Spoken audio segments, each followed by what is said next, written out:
One of the true blessings about working here in Springfield and representing you is working in this beautiful building, the state capitol, where there is literally history around every corner.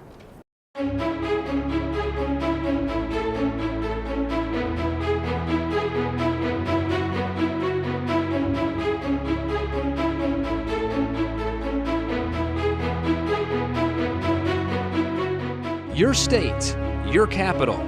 This building, where legislation is written, debated, and signed into law, is quite the structure and has quite the history. So let's take a tour as we go back in time. The history of the Illinois State Capitol.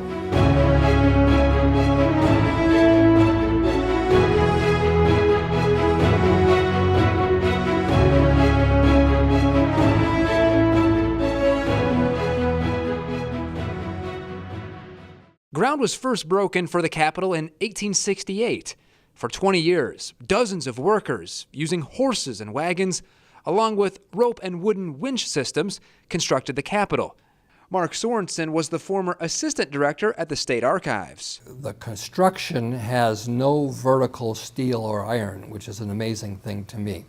So all of the vertical structure is masonry, brick on the inside with limestone sheathing on the outside, sometimes granite and marble on the inside, and lots of wood. The Capitol cost more than $4 million. The original cost, however, seen in this Objects of Interest, was supposed to not exceed $3 million. So, over the years, the General Assembly voted to allocate more money to the project.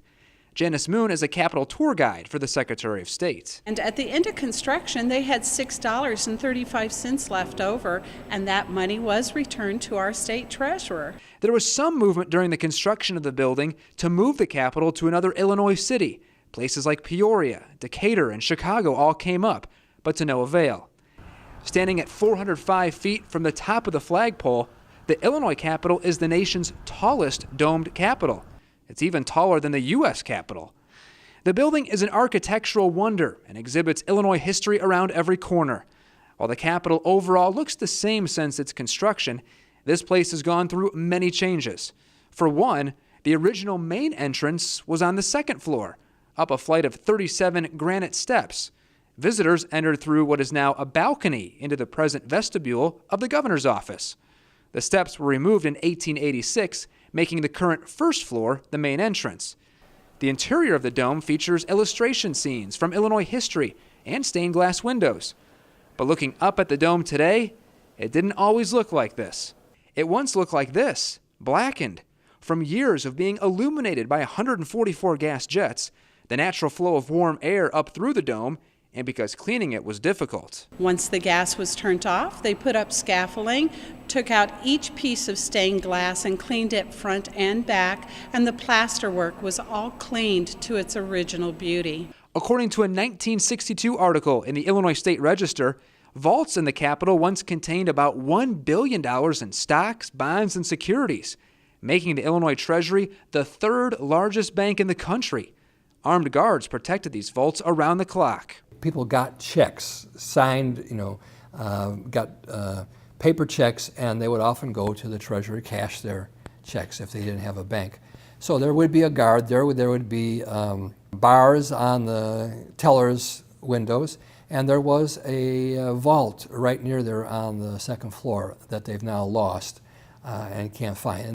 Today, the Illinois Treasurer's Office uses a vault to store items that have gone unclaimed. Things like cash, metals, coins, or other items. It's all here. While the Capitol is dressed in several strings of lights around the holidays, this is how the Capitol was once decorated in the early 1900s to celebrate the Illinois State Fair. Today, the Illinois Supreme Court building is across the street from the Capitol, but room 212 inside the Capitol was originally home to the Illinois Supreme Court. Room 309, which has undergone several changes, was once the Illinois Natural History Museum's collection of rocks and stuffed animals, the state library, a lounge, and office for the Secretary of State. Now it's newly renovated for the offices of the Senate Minority Leader. Speaking of renovations, the House and Senate chambers were renovated about 10 years ago. The renovation of the House and the Senate was to restore it back to the time period when the building originally opened. The House was completed in 2007 and the Senate was completed in 2006, and they are very authentic to the time period. During the renovation of the chambers, several artifacts were discovered. They include old soda cans, old newspapers, a fallout shelter sign, and cigarette boxes. Walking through the Capitol today, you won't miss this 40 by 20 foot painting. This depiction of George Rogers Clark negotiating with Native Americans in 1778 is the largest painting in the Capitol.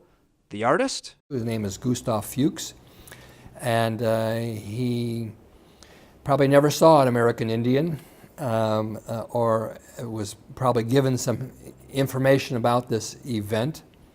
And so he paints, let's say, Plains Indians instead of Kaskaskian Indians. So I believe there are teepees, there are things that wouldn't have existed in Illinois at that time or ever.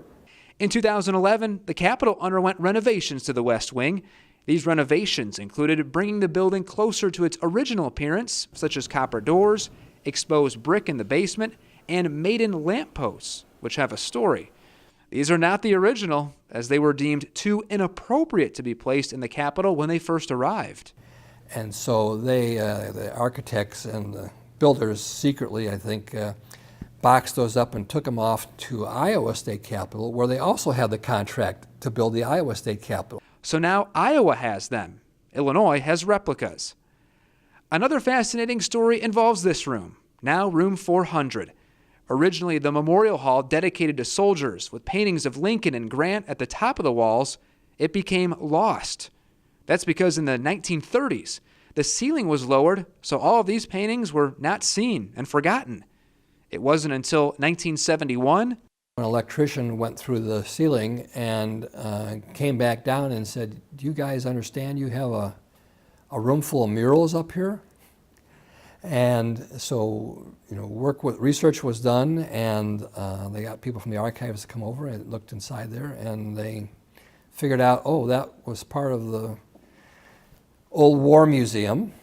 And so they cut a hole in the wall at the 4th floor level in the gallery, and reinforced the wall and the floor, and made that into room 400, and the General Assembly took it over again for a hearing room. And those murals have been restored several times now.